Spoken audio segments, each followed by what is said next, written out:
Just realized I had to put a jump scare warning to start the episode. Let's crack on.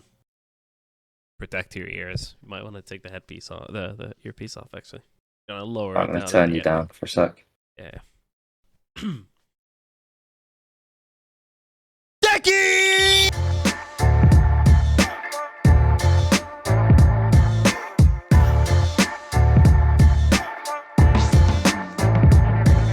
Hello and welcome back to Just Another Football Podcast. Dejan Kulusevski has saved the world. I'm a Liverpool fan. I'm an Arsenal fan.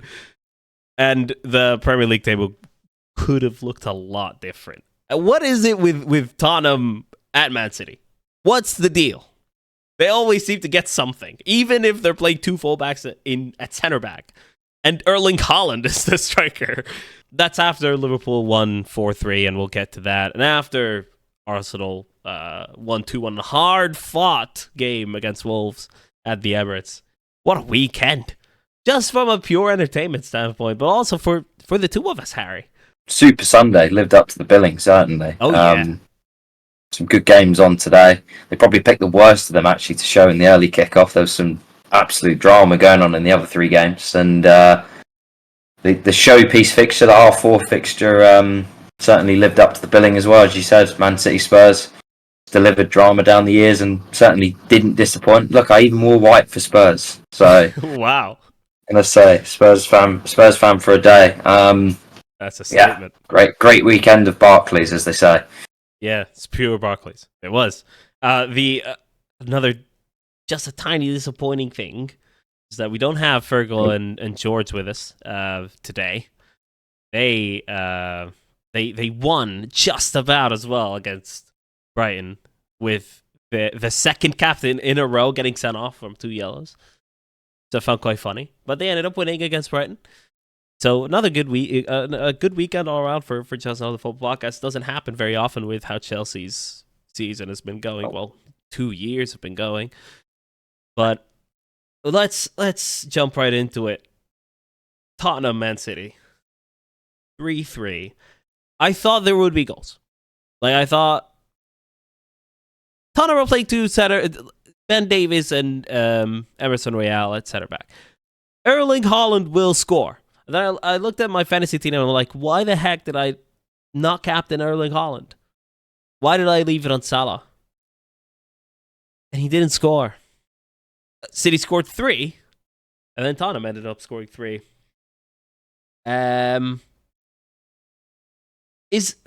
Okay. So every manager Tottenham get, they always seem to get something out of Man City. It's now, I think won 5-7 at Man City before this one, and then today they draw 3-3 in very difficult circumstances, going behind, waiting until 20 seconds from regular time to get the equalizer through Dejan Kulusevski, of course. How did they do it, Harry? How did Dejan Kulusevski end up dunking on Nathan Ake, headed at the front post there? Yeah, I mean, quick spoiler for those listening, the game finished about half an hour ago, so we are kind of straight into this from sort of straight after the whistle. It's fresh. It's very fresh. Yeah, it's fresh. It's quite the instant reaction. I'm still digesting it myself, to be honest, because I mean there are elements to Spurs' game plan which were just absolutely suicidal, and you know we'll kind of get into that, but. Honestly, kind of on another day, if Man City were a bit more ruthless and clinical, kind of as we expect them to be in these games, if you give them half a sniff. Haaland notably missed a sitter in the first half. Missed a sitter, missed another good chance he put over the bar. They hit both posts. I mean, it was one of those, it could have been out of sight at half time, really. Although Spurs obviously went in front. City came back into it, had by far the better of it. I think at one point they'd had something like 10 shots to 1. Spurs had scored with their 1 shot. City had 10. I think by 50-odd minutes they'd had 15 shots. And then the game kind of meandered into this like holding pattern, which City were almost playing like they were a couple of goals to the good. The football they were playing at that point in time in the game was befitting of a side that's sort of maybe 2 or 3 goals up, and you take your foot off the gas a bit and just look to kind of see the game out. And it was almost, as I said, as if they thought they were 2 goals up, and obviously they weren't. The game was 2-1. It was still alive, although Spurs hadn't really offered much in the sort of period to that point. I mean, obviously they went in front, but they didn't offer loads after that, bar the odd kind of counter attack. But there was still only 1 goal in it, and I think City almost sort of like played themselves to sleep a little bit in that period. They just weren't offering anything, and you could sort of feel Spurs were emboldened by that and kind of, you know, built confidence from the fact that they stuck in the game. They'd almost got through that sticky patch where City could have put the game to bed. They didn't put it to bed. You're still only 1 goal down. And then suddenly, obviously, they equalised around the 70th minute mark. It's 2-2. And it was sort of like a shock to the system for City. And they obviously then went back in front. And it was almost as if, like, you're right, okay, now we need to start playing again. And then they did, and then they scored. But obviously, as you said, Spurs can't get the goal at the end to equalise. And I mean, look, the result on paper would suggest that the approach has worked. To sort of playing the game as they did was the right approach. You take a point at City absolutely every time. Yes. I think if you're being completely honest about how the game went, and this isn't me sort of saying it as an Arsenal fan to try and speak down about Spurs, but if you're a City fan, you're absolutely kicking yourself at what you've just watched, because like basically everything you could do to conspire to throw the game away, you absolutely have in there. I mean, to concede 3 goals in a home game where you've taken the lead, you've gone back in front, really you should be seeing it out. It's just absolutely criminal, and it maybe speaks to kind of a wider point about City. Certainly recently, they've kind of lost control in a few of these games, which when you look at them traditionally, you just do not associate kind of this end-to-end like pinball nature with them in these games. They're usually very measured, very controlled, very good at preventing the opposition from sort of posing any threat, and then they kind of pick and choose their moments, and you get to the end of the game and they've won it quite comfortably and not really been under threat. But you know, you saw it against Chelsea, it became a bit stretched. They were 2-0 down in the Champions League in midweek, and obviously I know they come back to win that, but again, like, you don't expect that from them. And then today to concede 3 goals against, let's be honest, like pretty makeshift Spurs side, missing key components of it. Very makeshift. You know, it is. I mean, you could argue that obviously they've done what you'd expect, which is to put 3 past them against a makeshift back 4, but to also concede 3 is really criminal. And you look at them this season, like kind of sneakily under the radar. Obviously, they could win at Old Trafford, but other than that, in the big games, they've had 4 big games against the sort of traditional top 6. They obviously lost at the Emirates, tight game. I mean, maybe that should have been a draw, but they've been in front in the other 3 games against Liverpool, against Chelsea, and against Spurs, and failed to win any of them. And you just don't associate that with City traditionally in the kind of big matchups. So that's where you expect them to win, stretch their lead out. So, you know, that there is an element of vulnerability. It's certainly not something I don't think they can figure out, but there's just a little bit of complacency. I think that's the word at the minute in some of these games. They're just not quite at it. In the Premier League right now, Manchester City are 3 points behind Arsenal. Yep. Point behind Liverpool. We'll get to Arsenal and Liverpool just a touch later on, because there's a thing now. There's a thing with the debate of who's gonna finish higher among these, which potentially means who's gonna win the title. But we're gonna get to those later. But you make a great point, and here's something. According to SofaScore, Manchester City are, I don't know if that's updated or not, but Man City are 5th in home form. Behind Liverpool. How many home games have they put? That surprises me, actually. 7. Oh, it is definitely up there. They played 7 games. Aston Villa have obviously won all 6 home games they've had. Arsenal played 8 games. Yeah, we've played more. I was going to say, I feel like we've played the most home games of anyone. You got 1 more win than Man City at home. We have 3 more points. Newcastle won 7 of their 8 home games, and Liverpool won all 7. Yeah, that could be, keep an eye out kind of thing. Well, it's interesting, right? Because it shows how quickly it can change. I think until last week, City had won something like 20 home games in a row in all comps. Yes. So, I wouldn't be that concerned. Like, they are very good at home. They are flat track bullies. They beat the sides you expect them to beat, kind of as you'd expect of any title challenging side. But it can change sort of quite quickly. I think it's more what they're doing in these big games. They're just a little bit.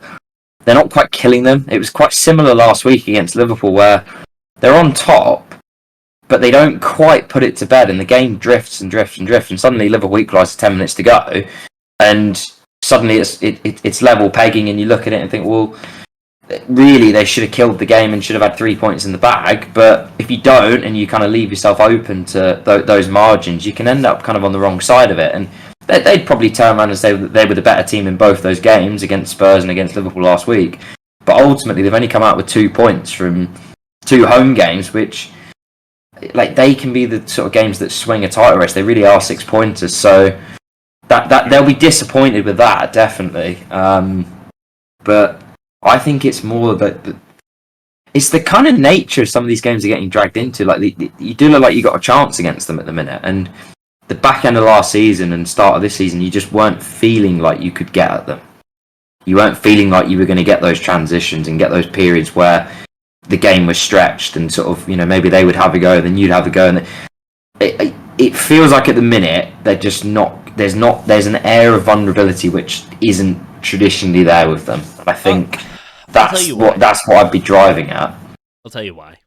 Because I feel like the defenders are trusted with the ball playing abilities a little bit too much, to a point where they, you find center backs going to left back. Vardiol would repeatedly, when Grealish or Doku, whoever is playing, drifts in, then you find Gvardiol going and occupying that space.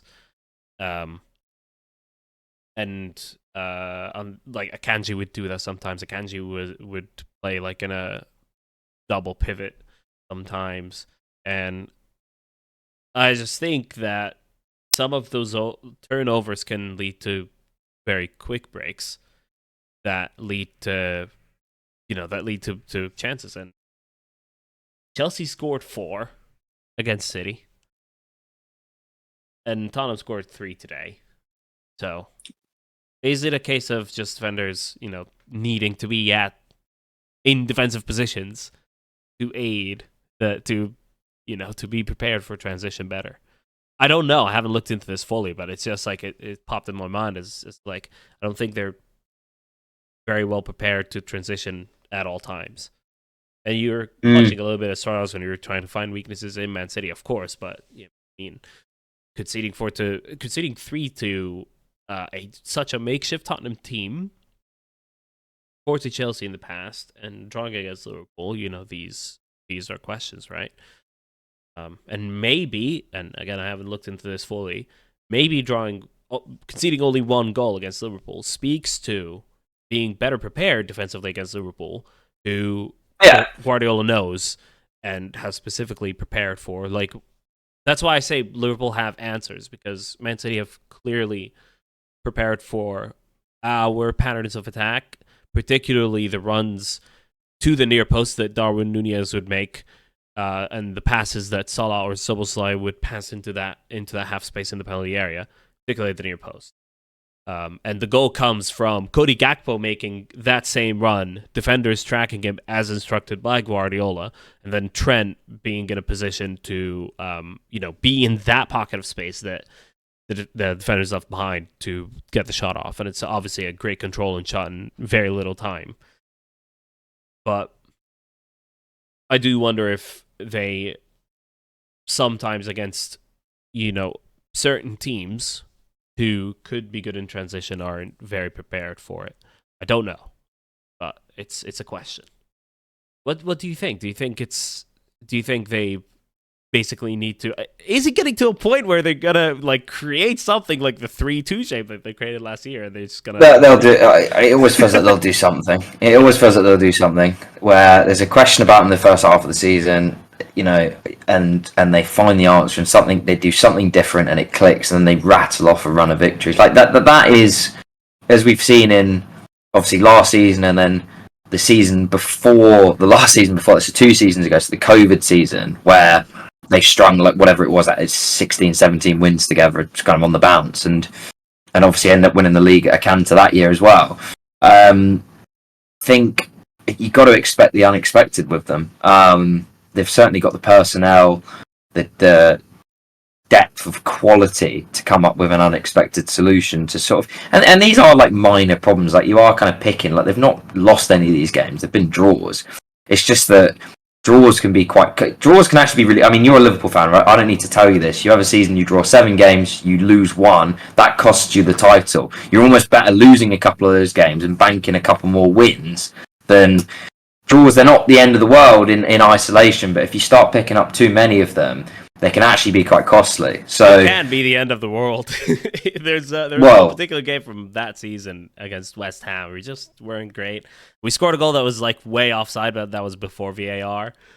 And that I remember that game as being, and oh no, there's a better example at Everton 0-0. Yeah. Salah missing a clear 1-on-1. That felt when we drew that game. But draws can be costly. Draws can be costly. Like you go further down the table. Like obviously, I know United lost this weekend, so they've fallen down. But they recently they were, I think, 6th, and they were 6th because they'd had no draws, and they'd won 8 and lost 5. So it's sort of although they'd lost more than a lot of the teams below, and they managed to pick up wins as well. And actually, sort of over the course of the season, that probably ends up kind of on the better side of things. But you are looking for kind of minor faults with a side like City. Like they are, I still think they're the best team in the league. I still think they're going to be the team to beat. There's a reason why ultimately, as an Arsenal fan, I'm watching that today and hoping Spurs get something.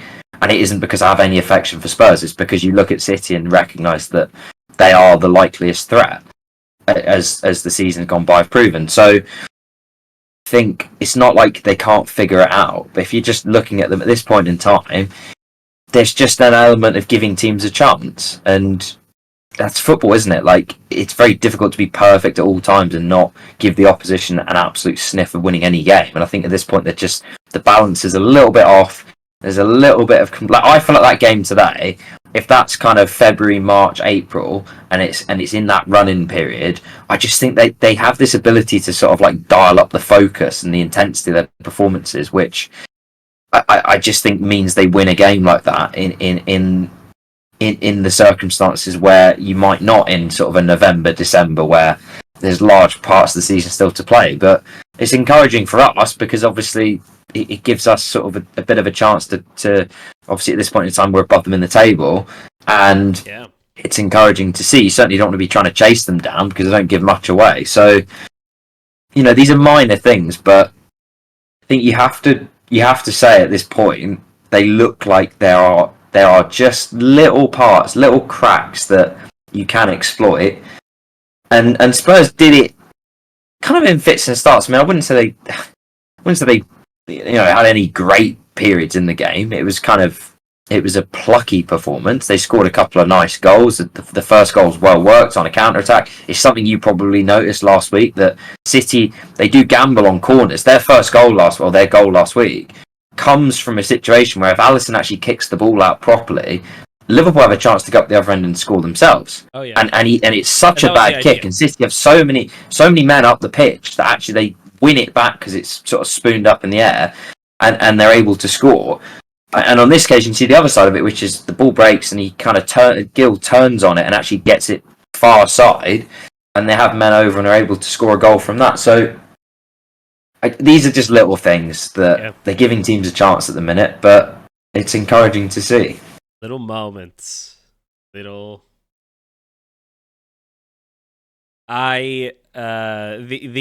word that keeps coming to mind, Harry, is answers. What answer did City have today to Tottenham pelting them with goal after goal from every shot on target? Ederson obviously in a pretty bad form there. The goalkeeper not doing very well. No, not for the first goal. I see a parallel there. I see Alisson being at fault for the City goal, and Liverpool finding the answer and getting the equalizer and securing a point at the Etihad. I see Kevin Kelleher replacing an injured at the same game, Allison, and conceding 3 soft goals, Harry. Soft ones. And Fergal, our resident Irishman in the podcast, he did warn me. He's every Irish player is the best player that's ever lived. But Kevin Kelleher, he did warn me about him. He's not been in great form with Ireland apparently, and not great form today at all, Harry, at all. No. And then I see Liverpool with answers. 4 of our goals of the season, the goal of our season included in that one. Yeah. Alexis McAllister, and a 4-3 scoreline. We've won in every way, Harry. We have won. We have found answers when we've played well against teams that are really challenging at the moment. Aston Villa, 3-0, one of our most comfortable wins. Man City away, that will remain a highlight of the season. Man City threatening us again and again, and us finding a way to get a point. And today, defensively awful, and conceding, like, the ball would slip under Kelleher's little armpit, or a header at the back post, but Tsimikas shouldn't be in a center back spot, and then Kelleher should get there, maybe. Yeah. But we do it again. Done it again.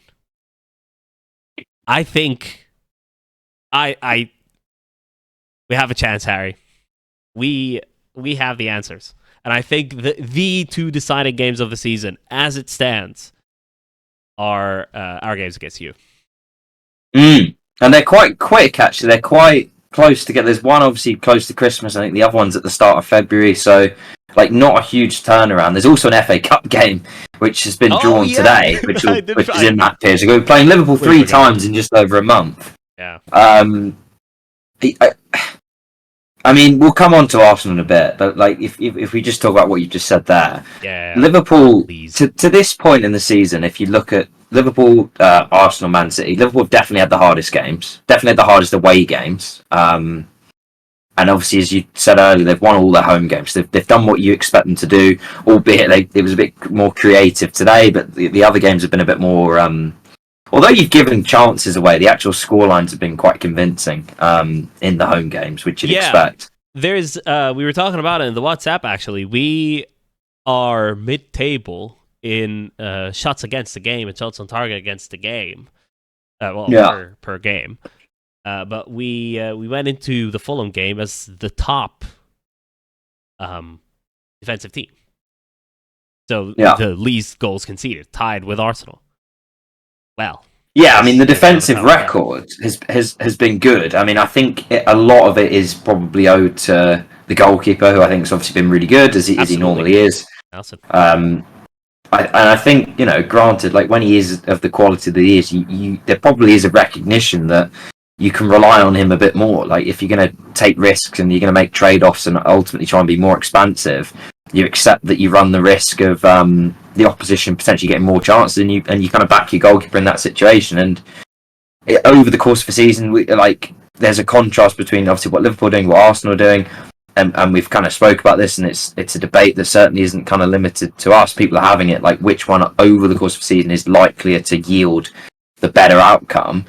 But at the minute, as you say, like Liverpool finding the answers, there's game-breaking quality kind of dotted throughout the side. I mean, as you said, the 4 goals today are as good of 4 goals as you're probably likely to see. I mean, as you said, like probably 4 best goals this season. Definitely 4 of them. So, even when the Alexander Arnold free kick was an own goal, it did come off Leno's back. And when it did, you not know? No, I didn't. I feel like Klopp after that Burnley game when he stopped that the Ajax on cross wasn't his goal. Yeah, no, I didn't know that was an own goal. It is. No. It is. That's quite disappointing actually, because that was a good free kick. It's still a good free kick. Yeah, but they found the answers. I mean, if you're looking at it on the other side, like Fulham aren't a great side. Like, it's still, to this point in the season, I'm furious that we dropped points to them in a 2-2 draw. You know, Liverpool shouldn't be conceding 3 goals to Fulham, really, given where they are at the table, given what they do offer them, and they played some good stuff at times. You've got to give them credit for that. But yeah, these games will happen though. Like Darwin Nunez misses a open goal from 2 yards out at Luton Town. We end up drawing 1. Yeah, you know what I mean. Yeah. It's but as you said, found a way to win. It was an important win because you don't want to start giving points up in games you're expected to win like that when you've done some of the hard work, and as you said, went to City last week, got a result in a game that is tricky. Round out a win at Newcastle, as you said, they've won all their other home games. You know, and then if you give it up in a game like that today, which really is kind of a bread and butter, should be bread and butter 3 points. It's a bit deflating. So it's good for momentum. It's a part of the season where if you can just stack together wins, you really do move up the table or move into a stronger position quite quickly, because I do think there are going to be drop points in this period. There's just so many games. City have dropped points in 2 games in a row. There's obviously starting a week now, there's 3 games in a week. So it's important to just get results as much as performances themselves are important, and you want to build that consistency up. Results are the sort of most important thing at this stage, and they're finding a way, I think, is sort of probably how I would put it. And Liverpool have, from now until December, until the 3rd of January, I think it was, start of January. So for the whole month of December, there's a game every other day, basically. Every midweek. Yeah, there is, because you've got the League Cup, and then there's obviously Europa League. Yep. It's with the same thing, but we got knocked out of the League Cup, and that was the only week where there's a potential kind of break in play. Other than that, it's every 3-4 days. So it's intense. Quite a weird stat as well. You probably won't be aware of this, obviously, because you're in America. Liverpool haven't been on television at Anfield yet this season. The game against Man United in a couple of weeks' time. So I watched the game, obviously, on my slightly sort of illegal streaming device, which, Don't say that. Completely. Let them track me down. But they haven't been on Sky yet, and they're missing some pretty good games here. There's certainly lots of goals, but the game against United in 2 weeks, the first televised game at Anfield, which is just crazy, really. It is mental. It surprised me when I saw it as well. Yeah. So it's the blackout. More spoken about. Well, they missed some great games today, as I said earlier. Like those 2 o'clock, they had West Ham Crystal Palace as the televised game, which whatever, 1-1. But then there was a 2-2, a 4-3, and a 3-2 that they're missing out on. Yeah. So I'm finding that obviously don't know the full ins and outs of it all, but I'm finding that it's supposed to be for the Saturday 3 p.m. kickoffs, and then it turns out there's a game on Wednesday that isn't televised because it was moved from a Saturday at 3. Really? Really? Well, it's the same with this. So the Sunday 2 o'clock ones that aren't televised are essentially what would be Saturday 3 o'clock games. Exactly. But they're obviously not played at Saturday 3 o'clock because of the Europa League. Yeah.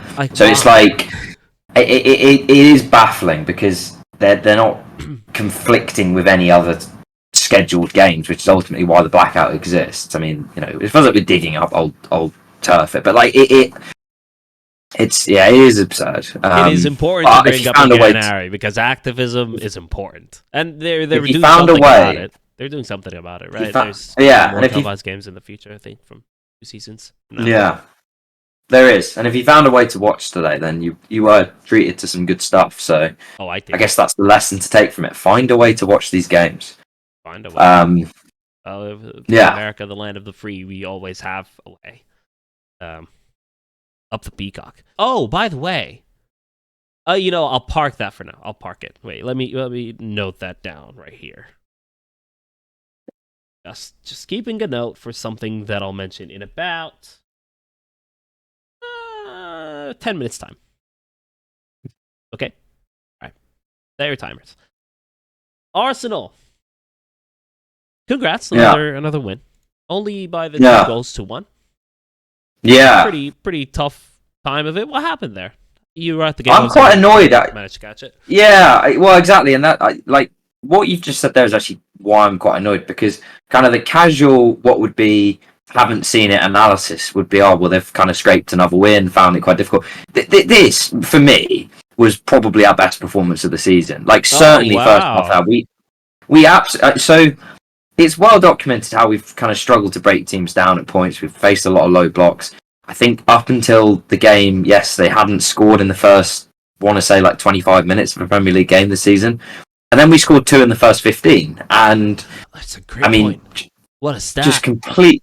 Yeah, and the thing is as well, like it lends itself to, if you're not breaking the door down early, you continue to then face the same problem kind of throughout these games where you're in this game instead of trying to break down a low block because you haven't opened it up by going in front, and then they've got to come out a bit. And so it's one of those where we've been getting results, but because we've not been scoring early, it's been a bit frustrating and been a bit sort of stodgy at times. And this was kind of what I've been calling for a while. You know, it's easy to say, oh, we'll just score an early goal. Like, you got to actually make it happen. But this was a really, we took the momentum from midweek, had a really good win in midweek, scored some great goals, and took that into the, you know, what would be first period of this game. Scored 2 fantastic goals, particularly the second one was just beautifully worked. And had the game kind of where you want it, had numerous opportunities to put this to bed.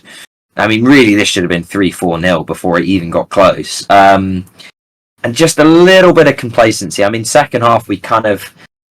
I wouldn't say they did it because there's a game on Tuesday and then there's a game the following week, but it was almost like they played it like they'd played on Wednesday. And then there was another game a couple of days later. Like, it was a very sort of what would be measured, controlled, almost... It was that fine line between control and complacency where you're just not quite... you're playing without purpose. And we gave absolutely nothing away until what would be, I think, the 86th minute, and then, you know, they put one in the top corner and it ends up quite close. But it's... And look, I'm not complaining at all. As I said, the criticisms this season have been that the attack hasn't been clicking, and in this game it clicked. It wasn't that we didn't generate chances. Like, if anything, we generated a lot of chances and just didn't take them. Like, we hit the post a few times, their keeper made a few good saves. Like, on another day, you win this 3-4-0 quite comfortably. 2.89 expected goals. Yeah, and that's actually a really big, like, it was comfortable chance. Yeah, it was a comfortable performance, really, given that it looks like a close scoreline. I mean, it got, as I said, got hairy at the end. They chucked, I think, 8 minutes added time. So, you know, but they didn't recreate anything. It was a good goal from Cunha, like, well taken, but really it was a 2-0 game, like, absolute minimum, and it ends up looking quite close. So, yeah, the casual kind of outlook on it will be that we've found a way to win again. But I would sort of say this was overall an encouraging performance for me. And as I said, kind of with City, as I said with Liverpool, like the results are the most important thing at this stage. And it was the 3rd game in a week. He just had the Champions League a couple of days before, so we just needed to win. And anything else was a bonus, and we played well, so not that concerned. I think there's kind of a wider conversation about how much risk we're prepared to take to win games. And this isn't the best game to kind of bring it up in, because we were just so comfortable that there was no jeopardy. But you are seeing kind of at the minute, sort of between Arsenal, between Liverpool, the kind of other ends of the spectrum. One team in Arsenal are very, very obsessed with kind of absolutely limiting the jeopardy / threat the opposition poses in a game. And that's not to say that you sort of do it the old-fashioned, like, what would be Jose Mourinho way of kind of bunkering in and being really hard to break down in kind of a deep block. It's actually how many men you're prepared to commit to sort of attacks that then, once teams counter on you, who have you got in positions to sort of like stop transitions? Now, I think at this minute in time, we are the best team at stopping transitions. But the result of that is that at times it's a little bit lackadaisical in the final third. It's hard to break teams down because we're not quite committing enough risk to it. Liverpool are sort of the opposite, where they're prepared to let games get a little bit stretched because they know that if the opposition commit men forwards and they win it, that they're 2-3 passes from creating chances. Like, how many times do you see them do it in pretty much every game? And I just think that Yeah, go on. Let me sorry push back on this slightly, and then I'll let you carry on.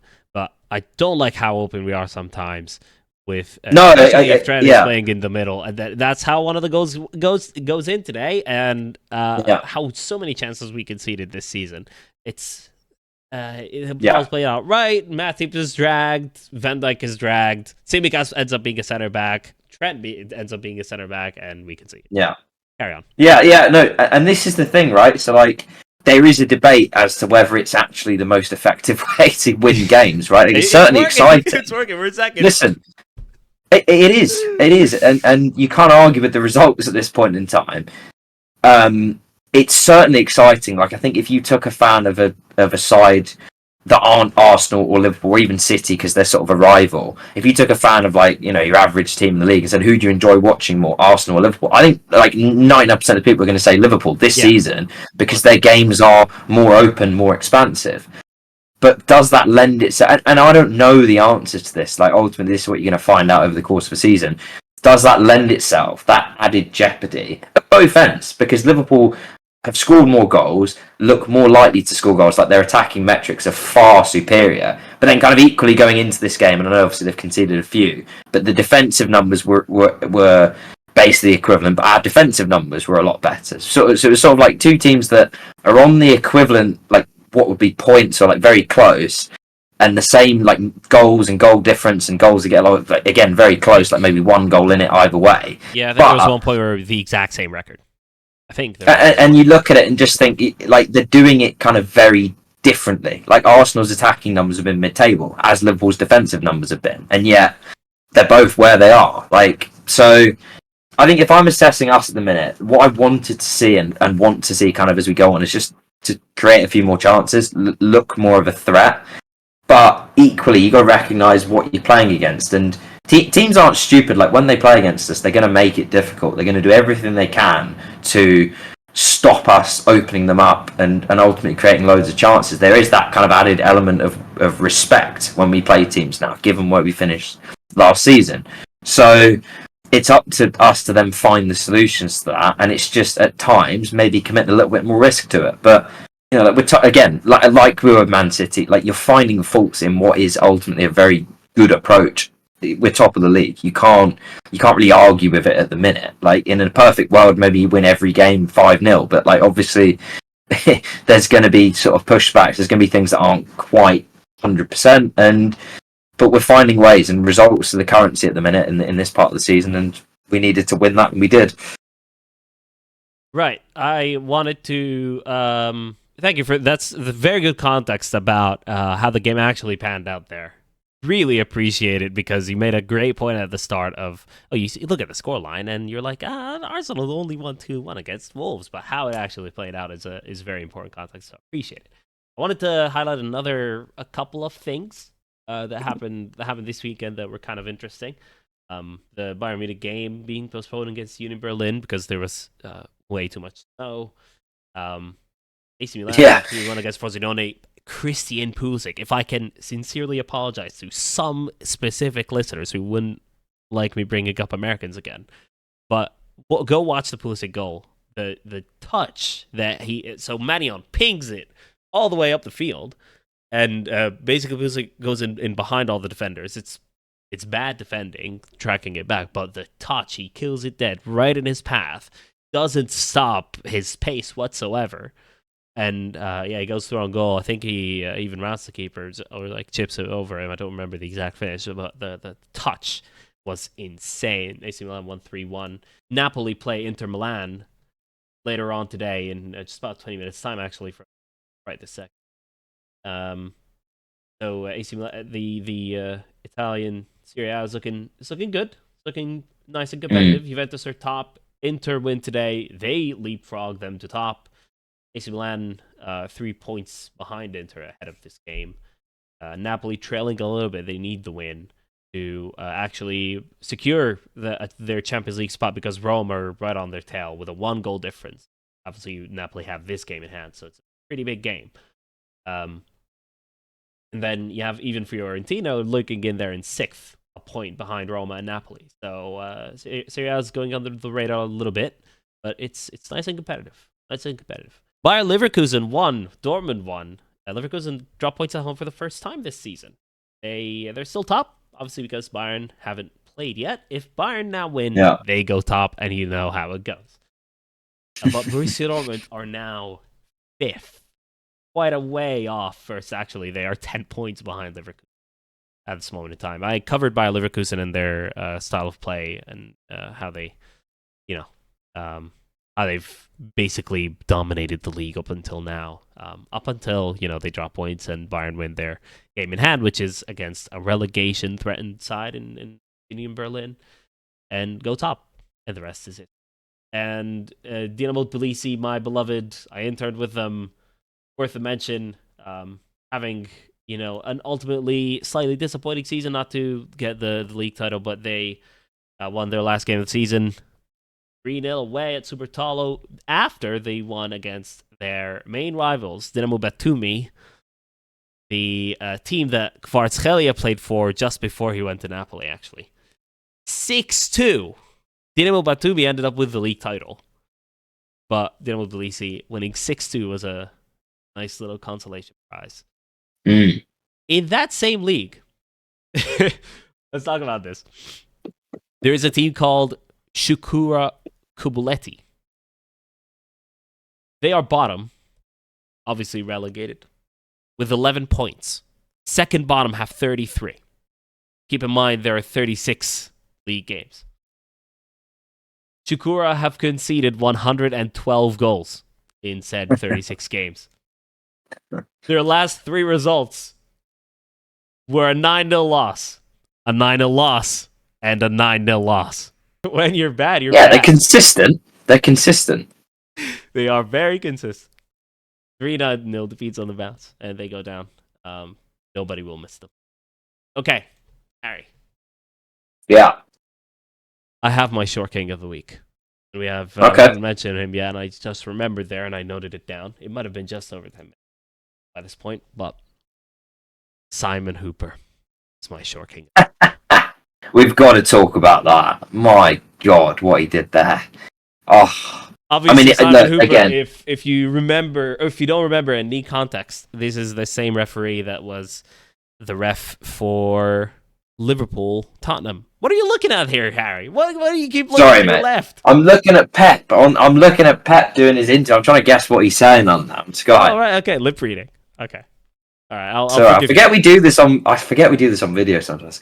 The podcast used to happen on just Spotify with no video.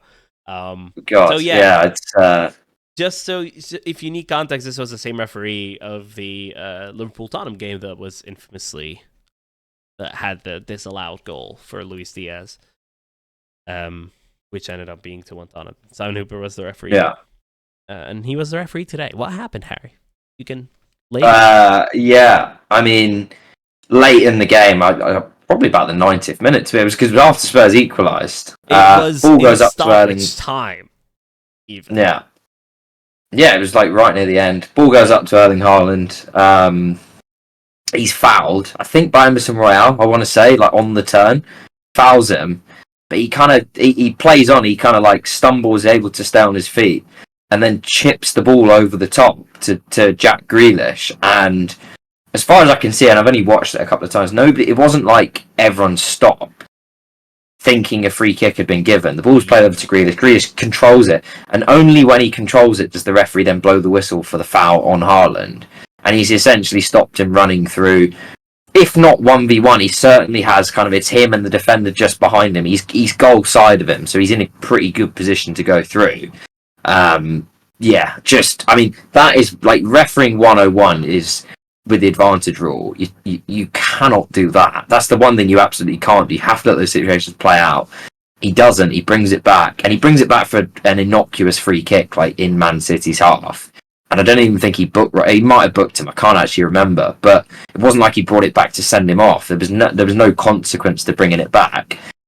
And obviously, Man City had denied a pretty good chance to run through on goal. So you've picked him short king of the week. I can only assume it's done in jest, but I thoroughly concur with said sentiment. And I'm not. Do you know what? I don't even think I'm going to offer a counter to it. I'm pretty happy to just crown him for it. such as my sort of scorn for Man City. I think we appoint them here and now. Yeah. Is appoint or anoint? We're going to crown him. Anoint. I'm pretty sure that's the word. Yeah. Yeah, he did give Emerson Royale a yellow card, and then He gave did, Erling Haaland a yellow card for arguing. Yeah, Haaland lost his head at the end of the game as well. Like he could have got himself sent off the way he was sort of going on after the final whistle. He stormed down the tunnel. There was some head loss there. No, I mean you can't. I mean, I don't blame him either, but it is funny. Super performance by Simon Hooper. You're the Sure, King of the Week. That has changed the shape of the Premier League title race. Yeah. Appreciate for that. All right. He wants a bit of entertainment. You can't blame him. Oh no, yeah, you can't. It's at the end of the day, what is a Premier League game but content? Yeah. If you enjoyed the content today, ladies and gentlemen, hit the like button. Subscribe to this Just Another Football Podcast channel. We will see you around. Harry, thank you very much. Thank you, mate. Thoroughly enjoyed the episode today. And we will see you, everyone, on the flip side, all being well. The superlatives for November. I have been significantly sick this weekend, but I should be able to film it this midweek, so keep an eye out for that. I haven't even started working on the video. Start that tonight. Good God. Okay, Harry, thank you. Thank you, everybody. Thank you. We will see you soon. Up to Simon Hooper. Come on.